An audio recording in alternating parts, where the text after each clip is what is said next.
From the rolling bluffs of the Driftless region to the pristine shorelines of Superior in Michigan, from the Northwoods to the Kettle Moraine, Civic Media broadcasts across all of Wisconsin for all of Wisconsin. Take a trip with us across the radio network to hear from communities throughout the state. This is the Civic Media Spotlight. We kick off the second hour of this week's Civic Media Spotlight by heading to the Todd Allbaugh Show, where Todd was joined by friends of the show, Pat Kreitlow and Trygve Olson, to discuss some breaking news and give political updates from the week. Live from the Civic Media World Headquarters in Madison, Wisconsin, it's the Todd Allbaugh Show. And now, pursuing truth wherever it may lead, here's your host, Todd Allbaugh. Across Wisconsin on the Civic Media Radio Network and streaming worldwide on the Civic Media app. Good afternoon, everybody. I'm Todd Allbaugh, along with our producer and engineer, Mr.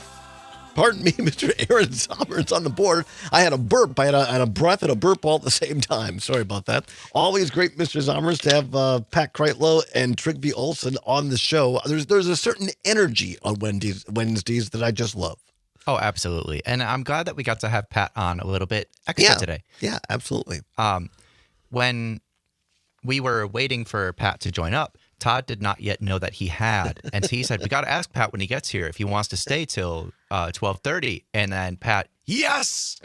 So he was very enthusiastic. Yes, it was like a genie just popping out of a bottle. Great to have both those guys along. They are here every Wednesday from noon until 1. Coming up in a moment, your chance to win some great prizes. I'm going to talk about that in a minute. But first of all, I want to let you know what's coming up on the show this hour.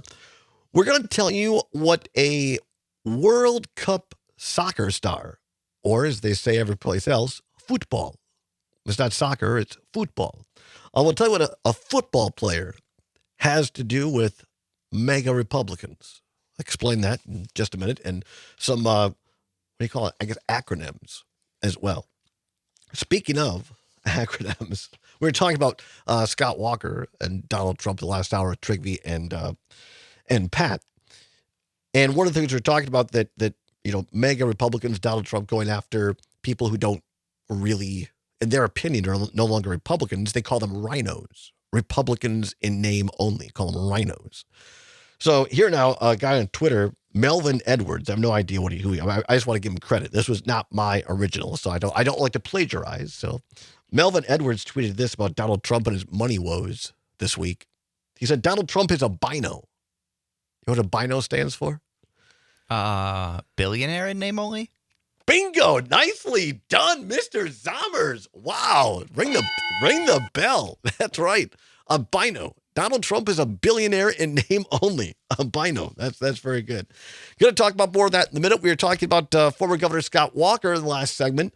The fact that he's going after Tammy Baldwin on Twitter, on X, and trying to, I guess, make fun of her because she's human. And, none of us look the way we did 30 years ago, and posting 2 pictures of her and trying to make it look unflattering of her, which I just think is mean and small and third grade. And I pointed out in my response to the former governor, maybe he's just jealous because Senator Baldwin has a full head of natural hair. And of course, our former governor, like myself, has male pattern baldness, which he does not want to admit. He tells people it's a scar, that he hit his head on a cabinet while fixing a cabinet in the governor's mansion. A brutal cabinet attack. Right. Now, let me tell you, my former boss, Dale Schultz, sat on, there's a committee called SCIRB. That's the acronym, SCIRB. It stands for State Capitol and Executive Residence Board, because the governor's mansion is the common parlance, but they call it the executive residence. So it's SCIRB. My boss sat on that. And I can tell you for a fact that governors do not fix their own cabinets at the executive residence. There is a large team that takes care of whomever the governor happens to be. So this is just goofy, right? This is just goofy. So now on the phone line, 855-752-4842. I understand Dave in Madison listening in on WMDX here in Madison. Thanks for holding through the news, Dave. I understand you have some thoughts and feelings on male pattern baldness. Well, you understand right, because the record reflects that you have perpetrated the atrocity of disparaging baldness.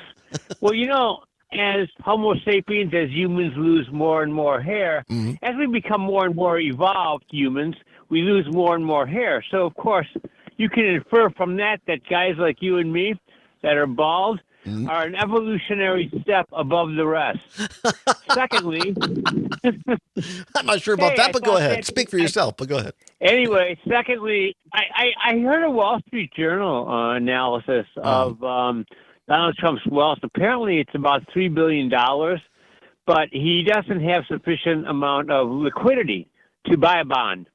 And I just thought I'd interject that. Thirdly, thanks for your show. It's great. Oh, only great because of Very people like you. entertaining and- Well, thank you, Dave. Thank you for the kind words. Really appreciate that. It goes to our whole staff. I mean, it's not just me, it's Mr. Zommers, it's all the engineers, the producers. I mean, Chris Paul's, all the folks behind the scenes that aren't on the microphone every day. They're the ones that really make this show go. So all the credit goes to them. I appreciate that, Dave. Tony Zimmerman off the YouTube says, as a balding man, I concur. So there you go. What are your feelings, I guess, on male pattern baldness? 855-752-4842. 855-752-4842. Should a guy like Scott Walker, who's and here's the thing, if you're watching on the stream, I mean, I can take my headphones off. Look, I mean, I'm not trying to cover anything up. I don't do a comb over. I keep my hair pretty short. It is what it is. I'm not going to wear a toupee. I'm not going to paint my head. I mean, it's just life, right? It is what it is. It's just how it goes. Scotty Walker, the former governor, he grows it long and he fluffs it up in front so that so when he's on camera, you can't really tell it. But then right behind the fluff, the big feather in the front, then you can see all the baldness behind. And you know what? Yeah. That's totally okay. It's fine.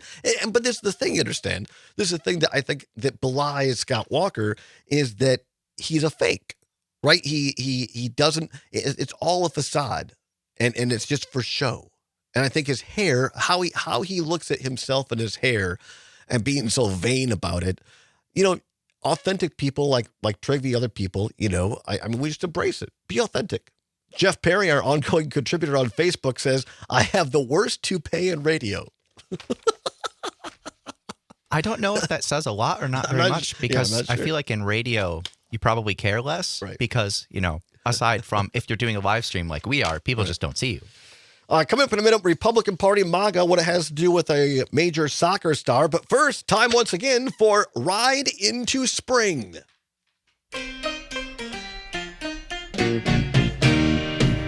Moving right along in search of good times and good news. With good friends you can't lose. This could become a habit. That's right. Time once again for our Ride into Spring contest here at Civic Media. And before we go any further, the lawyer team here at Civic Media, our corporate counsel, our legal team, it is very important that we tell you this is a text to win statewide contest. Some people might think it's just in the city of Madison or Milwaukee or Waukesha. Not a regional contest, not a district contest. It is a statewide contest. The Legal Beagle's very concerned about this. So we have to make sure to let you know it's a statewide contest. That might be my favorite part of this whole thing that we have to do every day. But it's a great contest, you understand, because it's spring. Officially now, spring is in the air, although we might get some snow tonight into tomorrow. But spring is in the air. Look at I saw my first robin today, by the way, Mr. Zommers. Not Voss. Not Voss. Good. I haven't seen Robin Voss in a while. I'm glad to hear that. Yes, but I saw my first bird, robin, today. My mom saw one in Richland Center like a month ago. So I'm not sure what's happening in Madison. But anyway, so spring is in the air. And what do people like to do in the spring? They like to travel. You understand? We've been cooped up in the house too long and like to travel. Well, here's your chance to win a getaway, all exclusive paid getaway to Chula Vista here in Wisconsin Dells, right in the middle part of the state. It's a great place. I've been there. I've stayed there. Great facilities, indoor water park. They have a golf course there. Great staff at Chula Vista. So you could win that. And then there are subsequent prizes beyond the grand prize. You could win a bike. Who doesn't want to go out and bike in the spring? And then a patio love seat, outdoor love patio furniture, a love seat. That's fantastic. And perhaps my favorite prize in the whole thing, you could win a 3-way blender. A 3-in-1 blender. I'm yes. sorry, a 3-in-1 blender. A 3-in-1 blender. And but who doesn't love a good 3-in-1 blender?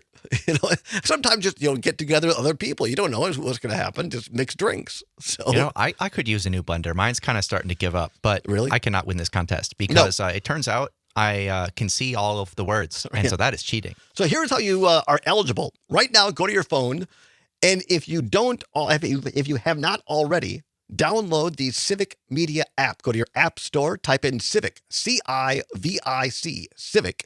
Download the app, and then you're going to open it, and there's a list of all the lovely Civic Media stations across Wisconsin. Find your station or the one that you like. It could be WRCE in Richland Center, News from the Center. It could be Mad Radio from Madison. It could be WAUK, the Shaw, in Waukesha. All the fine. Just pick one of the stations. Just click on your station. It'll open up, and then right above the red play button, there will be a text button. And you have to text us on your phone via the Civic Media app to be eligible. So, the word this hour, the 1 o'clock hour word in the Civic Media Ride into Spring giveaway, text us the word golf. The word is golf. Golf as in Frank. GOLF as in Frank. Golf. Text us golf to the Civic Media app right now, and you will be eligible, put into the contest for the Ride into Spring giveaway. The word is golf this hour. Now, you can text us once an hour, so you can do it multiple times a day, but only once an hour. Yes, so the next one is at 3 p.m. I'm not as young as I used to be, so I can't go multiple times a day, but you can text multiple times a day, you understand? And you're eligible to win, and it's fantastic. Yeah, there'll be 4 every day. Yeah. While this is going on this weekend next. And next opportunity to win during the great Maggie Daun Show in the 3 o'clock hour. Maggie will have yet another word for you to text in. So text right now on the Civic Media app on your station. Find your station and find the text button and type in golf, Golf, and send it to us. Golf is the word this hour. Come back and talk about Republicans, soccer, and what it has to do with acronyms. Back after this on the Civic Media Radio Network. Moving right along.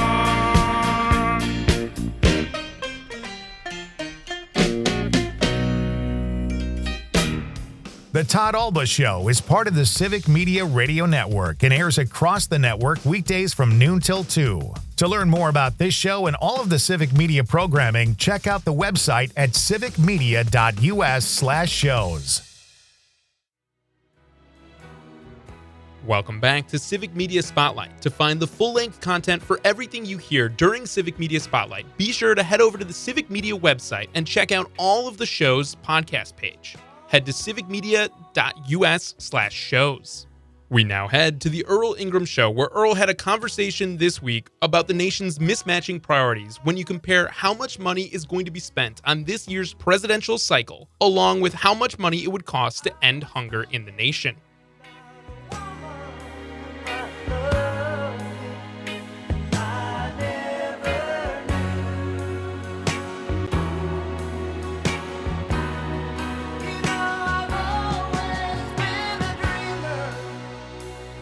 All right, welcome back to the Earl Ingram Show. As always, you can join us at 844-967-2789. You can text us at that same number. I asked a question before we went to break. How much would it cost a year to rid our nation of hunger? And that number, according to Joel Berg, the CEO of Hunger Free America, has calculated the cost of ending hunger in the United States at $25 billion. Now, that sounds like a lot of money. $25 billion to make sure that no American is ever hungry year to year. Sounds like a lot of money. Until you put it up against the fact that the presidential election of 2024 is projected to cost $1 billion.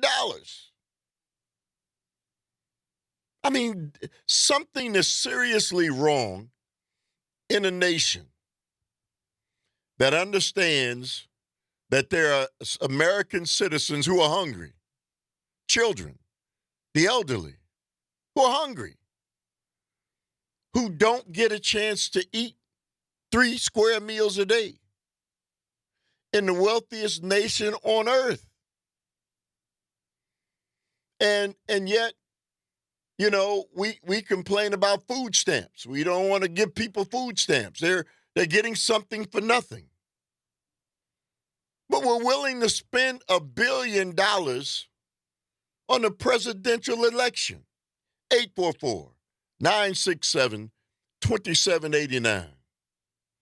I don't know how we cannot think that there's something, you know, wrong, seriously wrong with that kind of information, and why we shouldn't all be outraged.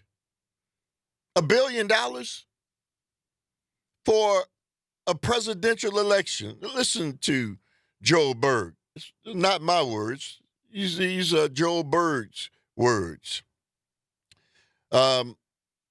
Hunger in the United States isn't a direct result of war or crop failures or massive inflation.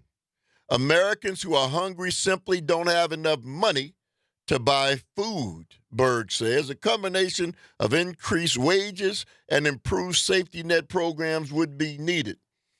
So, President Biden has made an attempt to create social programs that will open the door, safety net programs, to help make sure that all Americans are fed. And there are people standing in the way and arguing in opposition to that. Oh, no. We can't feed people. People should be able to feed themselves. This is America, and, you know, I'm able to feed my family, and so we've got to stop handing out things to people. People in this nation who actually have that kind of predisposition. And don't want to offer assistance and help. 48 million Americans don't get enough to eat every day. 48 million Americans. Not my words. And yet we have people who don't want to support their fellow countrymen. They would prefer that they starve. Well, it's America, and they should be able to make it. You know, America's for the hardy. What are you talking about, man? They're going to spend $100 billion. Excuse me, $10 billion. $10 billion on, $1 billion. $1 billion on the 2024 presidential election. $10.2 billion will be spent on advertising, including everything from broadcast TV, cable, TV, radio, and social media. Again, $25 billion to pay and make sure that every American citizen gets a chance to eat 3 square meals a day. $25 billion. But they're going to spend $10.2 billion on broadcast TV, cable, radio, and advertising for the presidential election, not to mention $1 billion itself spent on the elections. 844-967-2789. Maybe you don't see that as an issue. You know, you haven't given it any thought. But I'm bringing it to you now. Do you have a thought on that? Does it make any sense? You know, I get it. Oh, it's election time. It's all around us. And so hungry people we don't see. We don't get to see much. But I do. Where I live, I see a lot of hungry people. There are people hungry in urban areas. There are people hungry in rural areas. And yet we, for whatever reason, cannot bring ourselves, as Tom always says, we the people, out of government. If we see that our government is doing the wrong thing, and we as American citizens can't organize enough or bring pressure on our government to make sure we feed the American people, I'm not one of those people. So, I'm not worried about whether or not there's going to be 3 square meals in my home. I'm able and blessed enough to be able to provide that. But many people aren't. And when you can throw away money the way it's being thrown away now, when you're talking about the amount of money that's being spent on political elections, come on. Wouldn't we be much better served to use that money to make sure, as Dr. King said, I know where the best place to spend that money or to put that food that's stored in warehouses that goes bad in the wrinkled stomachs of children all over the world? Come on. That's ridiculous. Should be outraged. I'm going to continue, this morning on my rant about, what is wrong, what is going on inside of this nation that should be exposed. And, we're going to come back. And maybe you didn't know it, but troops are on the ground. United States troops are on the ground in Taiwan. We'll talk about that on the other side. Up next, news, weather, and sports. The Earl Ingram Show is part of the Civic Media Radio Network and airs on select Civic Media stations weekday mornings from 8 till 10. To learn more about this show and all of the Civic Media programming, check out the website at civicmedia.us/shows. Welcome back to Civic Media Spotlight. We now head to Matenaer On Air, where Jane and Greg were joined by Civic Media's Maggie Daun to discuss the Mandate for Leadership, the Conservative Promise, which was put out by the Heritage Foundation, talking about their priorities for 2025. Good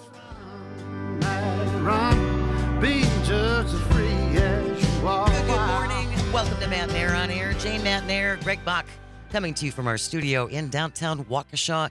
Join the show. Call or text 855-75-CIVIC, 855-752-4842. Leave a comment on the live stream on Facebook, YouTube, or the platform that Elon has ruined. Very excited to have our next guest with us, our friend and colleague, host of the Maggie Daun Show across the network from 2 to 4 p.m. Maggie Daun is here. How are you, my friend? Hey, Jane. Hey, Greg. I love that my lead-in song is Chris Stapleton singing about his dog named Maggie, which is how I tell everybody to remember my name. Like, Seriously? If you have a dog that's very loyal and female, imagine that, and then the name Maggie will pop in your head. I knew all of that.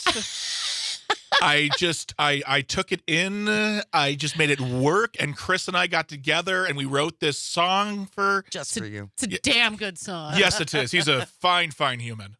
I heard you on your show a couple of weeks ago talking about this Mandate for America. Yeah. And much like Project 2025 that we were talking about in the first hour with Joe Zepecki, this is something I think a vast majority of people are unaware of. And it's critically important that we familiarize ourselves with this, because this is a blueprint for what another Trump administration would be. Right, Maggie? Yeah, it's so Project 2025 as concept includes basically a few of these different plans. This is the particular one from the Heritage Foundation entitled, quote, Mandate for Leadership, the Conservative Promise. It's 887 pages. Wow. And it is deep wonk. So it is deep wonk. It's tough to read. Yes. So I educated myself basically by reading a New York Times deep dive article written by Carlos Lozada, published on February 29th. And then I went to the document itself and verified a few things that he was saying. Sure. And read some of the context around some of the quotes that he pulled out. But in large form, it is a blueprint for how to effectively expand executive branch authority beyond anything that we've heard of before, and basically subject everything within our regulatory structure, our rulemaking structure, our law enforcement apparatus to political litmus testing. That is what they're talking about. It's the effective elimination of federal civil service, which for those of you who aren't sort of wonky about these things, Right. most people who work in government aren't political appointees. They are technical experts or skills folks who, many of whom spend the large majority of their career, and they're protected in effect by civil service rules, which basically means you cannot be fired simply because you do not politically align with whomever's in control. So it requires basically for-cause firing. You have to be incompetent, not show up, not work your full load, whatever it is. That seems reasonable. Yes, and it exists in government basically at all levels, local, state, and federal, in a response to basically like Tammany Hall and the great, incredible corruption scandals that we Teapot Dome, etc., where cronies and the political elites and favorites were put into places of power to effectively simply help execute whatever the donor class, the rich, you think Rockefellers and Vanderbilts, and the politicians that they had handpicked. Yep. If you weren't willing to do their bidding, which would increase their power and wealth, you were removed from your job. And that's not good governance. And what this lays out, and it's ironic to me that it's coming from the Heritage Foundation, because, traditional conservatism is, yes, less government. It's not corrupt government that just serves the whims of the individual who happens to be the chief executive and those that donated to his legal fund to defend him and the many criminal counts against him, or to simply donate to his campaign and have direct access. That's not representative democracy any longer. Well, and you talked about, again, when we talk about people who are in civil service, a lot of these people have years and years of institutional knowledge. Correct. Of how things work, of what is legal, what is not legal, what is the correct, what are the correct channels to go through for this particular position. Just imagine. It's they basically say if people are not willing to put those objective, evidence-based, experience-based ideas through the political lens to serve the elected president, they should be removed from their positions. So they want a loyalty pledge. They do. I will. This is 887 pages of we believe we should be able to politically litmus test everyone that works in federal government. They don't say it that way because that would sound really scary. Sure. Right? But like when you decode all of the mumbo jumbo and the techno speak in here, that's basically what it is. They talk about the National Oceanic and Atmospheric Administration, and they talk about other science-based arms of the government. And they basically say that the research should fit the political position. Wait a minute. Yeah, conclusion first, then back into the research. Okay, so climate change is a hoax. That's what I want you to prove. Now go backwards. Correct. So the EPA, for example, for those that perform the agency's research, which is massive, that's a huge part of what the EPA does. Well, sure. This document from the Heritage Foundation says that the qualifications, so what we should hire for, is not personal scientific output. In other words, not someone's robust peer-reviewed prior research credentials, but rather, quote, managerial skills. And the research agenda has to be paired and needs to show explicit findings that yield basically these predetermined outcomes, political agenda items, not help inform policy with objective research-based data. You're cooking the research. Correct. You're going to cook the research in order to get the result that you want. This should scare people. Yeah, here's a quote. Any research conducted with taxpayer dollars serves the national interest in a concrete way in line with conservative principles.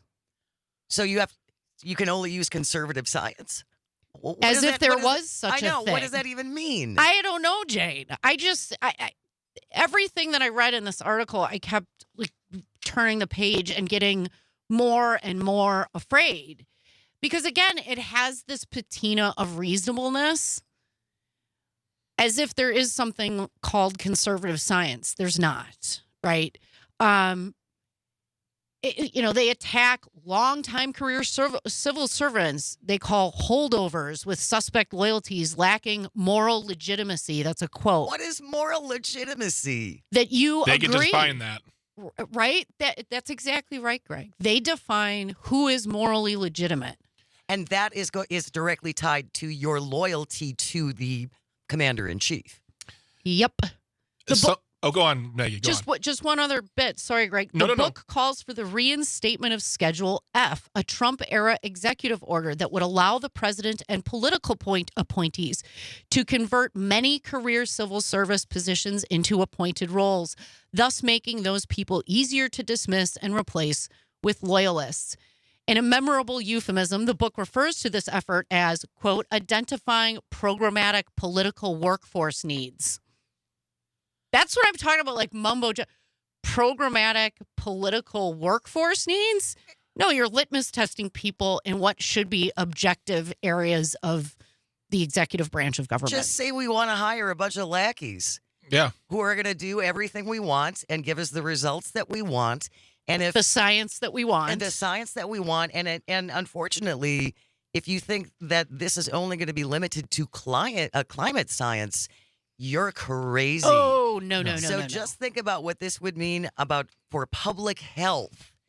If there's another pandemic, if there's another virus, something else breaks out that we're not expecting, and they are given the mandate to determine it's not a big threat. If you think women, just like men, should have access to health care and determine what health care is most appropriate for them, that would not exist.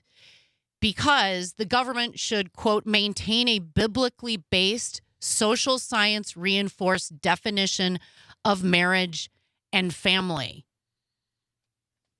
Strong political leadership is needed to increase efficiency and align the Census Bureau's mission with conservative principles. I'm sorry, the Census Bureau is supposed to count people in the country. That needs to be subjective to political ideology. Well, then, so again, essentially it's, we want you to lie. We want you to make up the numbers that we want so we can allocate more federal dollars to these areas that we want, essentially. Yeah, the Department of Health and Human Service Division should now become known as the Department of Life. The what?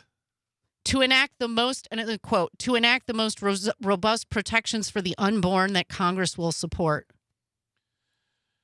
So, really quick, I just want to say something we've been getting some text messages that have been denying what we're talking about here. Maggie is currently reading verbatim from the text. This is not misinformation. This is not us making anything up. This is word for word coming from the document that the former president and his army of sycophants have put out. Nearly 1,000 pages. This is the Heritage Foundation. Yeah, the Koch brothers.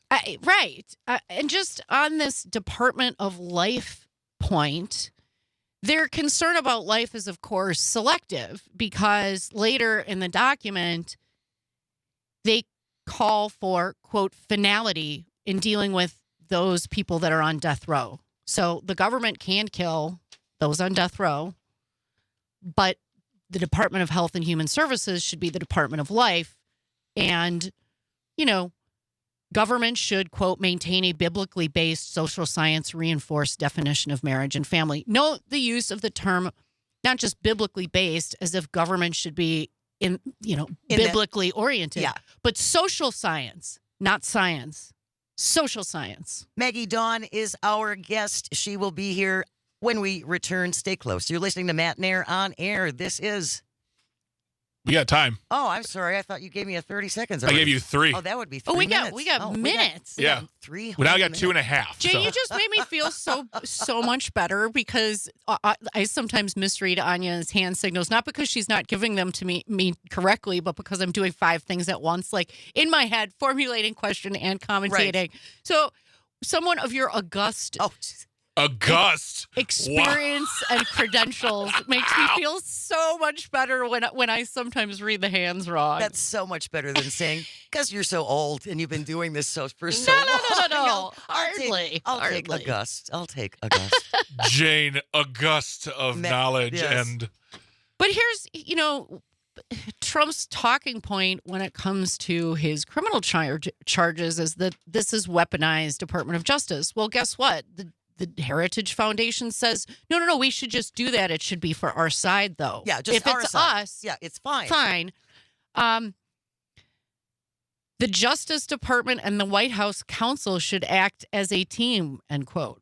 Wait a minute. Now, just in case you've never gone into the weeds on this stuff, there has always been a bright line between White House counsel, who is advising the executive office of the president, and the individual that holds the presidency in basically a personal capacity as president. Right. It has political overtones as well. There is a bright line, a huge wall between White House counsel and the Department of Justice, because the political branch of government should not be telling law enforcement who to investigate and who to prosecute. Yep. The Heritage Foundation writing it down in Mandate for Leadership, the conservative promise, writing it down that the White House counsel and the DOJ should, quote, act as a team. That's terrifying. All right, Maggie Daun will still be here when we return. This is Matenaer On Air on the Civic Media Radio Network. Matenaer On Air is part of the Civic Media Radio Network and airs across the network weekday mornings from 10 till noon. To learn more about this show and all of the Civic Media programming, check out the website at civicmedia.us/shows. We end this week's edition of Civic Media Spotlight with a nightcap from Nightlight with Pete Schwaba. Broadcasting live from the Civic Media Studios in Green Bay, this is Nightlight with Pete Schwaba, your inside source on everything entertainment from Wisconsin to Hollywood.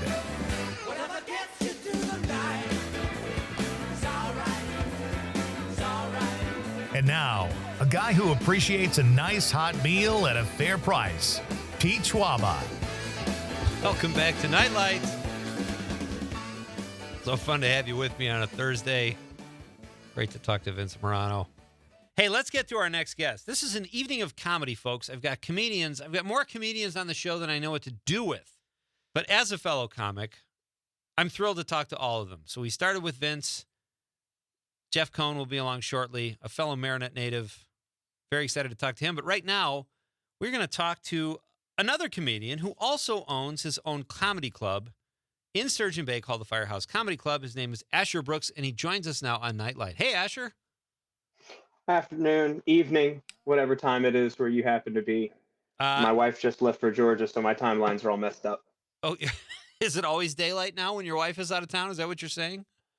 No. Just it's on a different time zone. She and I moved up here a while back. Oh. And so just talking with her a little bit ago, and she was like, yeah, it's still going pretty good on the road. So she's traveling in time. So what brought you, okay, you said Georgia?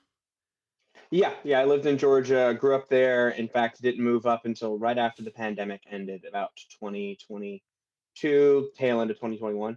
So did this comedy club, is that the reason you ended up here, or did you move here for other reasons and just decided to start up the comedy club? So no, I was a professional actor for many years. I went to college to become a professional actor. Nice. Did a couple of good shows, was kind of having a career with it. And then the pandemic happened, and me and all my actor friends were all fun employed together. So once the pandemic ended, my wife and I had gotten engaged, and I was looking for something a little bit more stable. So I got a job working with Door County Trolley, which is a really large business up here in Door County. Yeah, they brought me up here. They were kind enough to take a chance on me, and I moved up here and kind of fell in love with the small town feel. I lived in quite a big city beforehand. All right, so you're an actor. That's a great city to live in. Outside of LA and New York, maybe Chicago, Atlanta is a really hot city for acting. How are you adjusting to Northeast Wisconsin? You say you like Door County, you like your gig. Is there enough to keep you busy here, acting wise? Acting is something I went to college for because my parents insisted I get a college degree. Okay. Stand-up comedy is not something you can get a college degree in. I did pitch clown school to my parents. They were not enthused about that. So I got the next best thing, which was a theater degree, but I always knew I wanted to go into stand-up. I just kind of tripped, honestly, into like doing musical theater. I did musical theater for about 2 years, doing shows on and off, just because I had done a lot of church choirs when I was a kid. And so they're like, you have pipes, you look vaguely evil. We'll put you in a couple of kids' shows. You can be the villain. Good for you. In Nice. fact, I was actually doing Singing in the Rain, the musical Singing in the Rain, when the pandemic happened. We done our opening night. We came backstage from opening night, and they're like, hey, that was a great show.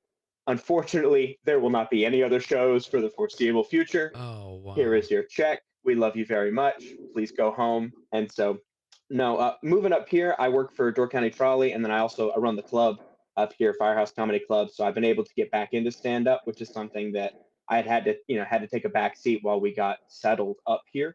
And it's been going surprisingly well. Things have been really, really positive. I'm meeting a lot of great people and getting back up on stage, which is, I'm sure you performed. It's one of the best feelings in the world to go up there and convince people to love you enough that, you feel good about yourself. At least for a little while. Absolutely. At least for a little while. The Punchline was a great room too in Atlanta. I remember working there, and it was I don't know if that's still around, but that was a phenomenal room.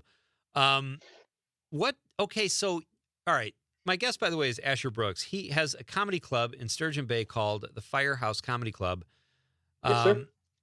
And so, Asher, what made you say, I want to start a comedy club? That's kind of a tough, especially in an area like Sturgeon Bay where there's not a ton of people. Do you do it every night, every weekend, or what's the schedule? So right now what we're doing is monthly showcases. So the Wisconsin comedy scene, as I'm sure you know, is getting bigger and bigger. We got a lot of places that you can go and perform. When I first started doing comedy, again, when I first wanted to get back into it, I had to drive an hour and a half, almost 2 hours to get to Skyline Comedy Club, which is in Appleton. Yeah. And that was not great because you can go up, you can perform for like 4 minutes. And while it's great to get to perform, I didn't want to drive an hour and a half to perform for 4 minutes. And so I started reaching out to some of the local places and saying, hey, do you guys want to do some shows? And I finally met a really great sponsor who is Door County Fire Company, which is where the name kind of comes from. So we partnered together. They have a fantastic room on the top floor of their building that we've been able to turn into our club. And so we're using it once a month to do these shows. We've got a great show coming up. It'll be John Freitag, Stephanie Ann, and then myself performing on March 26th. So just this Tuesday coming up. How can people get tickets? You can go to Door County Tickets, which is kind of an exclusive ticketing site through Door County Tickets, which is exclusive to our area. Sturgeon Bay, by the way, is in the Door County Peninsula. Okay. We're right there in the knuckle. Yeah. The knuckle of the thumb. Okay.